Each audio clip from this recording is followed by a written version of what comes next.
అందరికీ నమస్కారం అండి.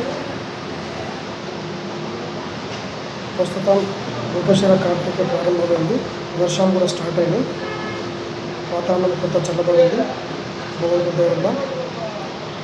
కానీ గత వేసవికాలంలో జరిగినట్లు ముందు ముసళ్ళ పండుగ అనే విధంగా ఒక సర్వే ప్రకారంగా టీవీలో వచ్చిన న్యూస్ ప్రకారం ఏముందంటే వచ్చే సంవత్సరము ఇలాగే ఎండలు కాస్తాయి. కనీసం 1.5 to 2.6 వరకు పెరుగుతూ అంటున్నారు. ప్రస్తుతం మనకు వచ్చింది 46 డిగ్రీ సెల్సియస్లోనే ఇంత ఘోరమైన పరిస్థితి ఉంది. చాలామంది వడదెబ్బకు తల్లి చనిపోయారు. అలాగే నెక్స్ట్ 46 అంటే దాదాపు 48.6 వరకు వచ్చేస్తుంది అని చెప్తున్నారు వాతావరణ శాఖ. ఇప్పుడు చల్లబడిందని చెప్పేసి అందరూ మర్చిపోతున్నారు. కానీ వచ్చే సీజన్లో చాలా ఘోరమైన పరిస్థితి ఉంటుంది. సో దీనికి ప్రతి గ్రామంలో మన ఈ మధ్యన ఎన్నికైన సర్పంచ్లు కొంతవరకు శ్రద్ధ తీసుకొని ఇప్పుడు ఈ వర్షాకాలం కాబట్టి ఈ వర్షాకాలంలో చెట్లు నాటే కార్యక్రమం ఖచ్చితంగా పెట్టాలండి. సరే, స్టేట్ గవర్నమెంట్ సెంట్రల్ గవర్నమెంట్ అంటే తర్వాత విషయం. ప్రభుత్వాల నుంచి అనుమతి తీసుకొని ప్రతి గ్రామంలో ఆ గ్రామ పరిధి ఉన్నంత వరకు ఆ రహదారుల వెంట చెట్లను నాటే కార్యక్రమము సర్పంచులు తీసుకోవాలండి. ఇది చాలా అత్యంత ముఖ్యమైన పని.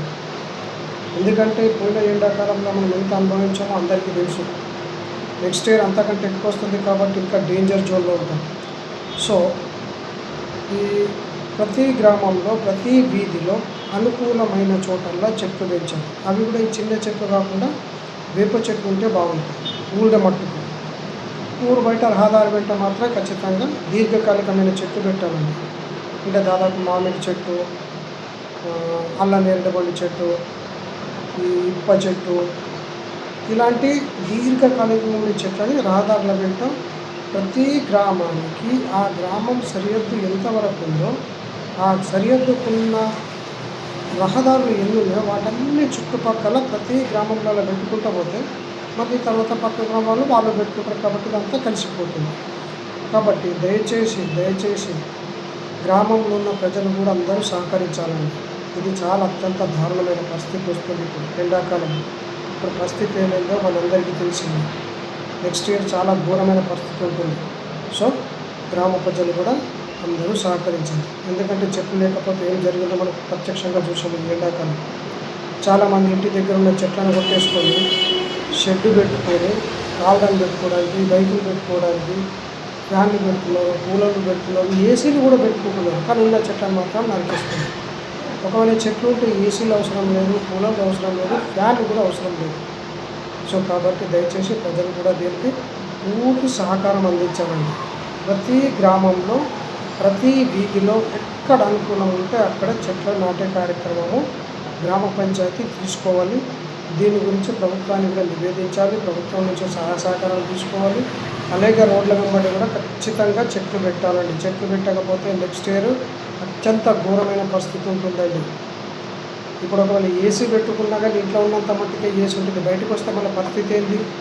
ఇప్పుడు ఎంత ఘోరమైందంటే గతంలో ఒడ్ల పొంటి అంటే పంట వ్యవసాయ భూములు ఎక్కడైతే ఉన్నాయో అక్కడ మొత్తం చెట్లు ఉండేవండి. ఒక్క చెట్టు లేకుండా నరికేసుకున్నారండి. ఎంత ఘోరమైన పరిస్థితి అంటే అదే కాకుండా రోడ్డు వెంబటున్న చెట్లను కూడా ఆ పక్కనున్న వ్యవసాయదారులు, పొలం వాళ్ళు కానీ తోట వాళ్ళు కానీ చెట్లను నరికేశారు. ఆ రోడ్డు వెంబటున్న అది ప్రభుత్వానికి సంబంధించింది, వీటికి సంబంధించింది కాదు. అలా కాకుండా కూడా వాటిని రంధ్రాలు చేసి దాంట్లో పెట్రోల్ పోసి డీజిల్ పోసి కాల్చేసి చెట్లను తీసేశారు. ఎంత ఘోరమైన పరిస్థితి అండి చూడండి. కాబట్టి ప్రతి ఒక్కరూ ఎక్కడెక్కడ చెట్లు ఉన్నాయి దానికి నంబర్లు వేయడం చాలా ఉత్తమం అండి. గ్రామ పంచాయతీ వాళ్ళు శ్రద్ధ తీసుకోవాలి. గతంలో ఉండేది ప్రతి రహదారి వెంట ఉన్న ప్రతి చెట్టుకు నంబర్ వేసేవాళ్ళు. అలాగే ఇప్పుడున్న చెట్లను కాపాడుకోవాలంటే ప్రతి చెట్టుకు గ్రామ పంచాయతీ వాళ్ళు నంబర్ ఇవ్వాలి.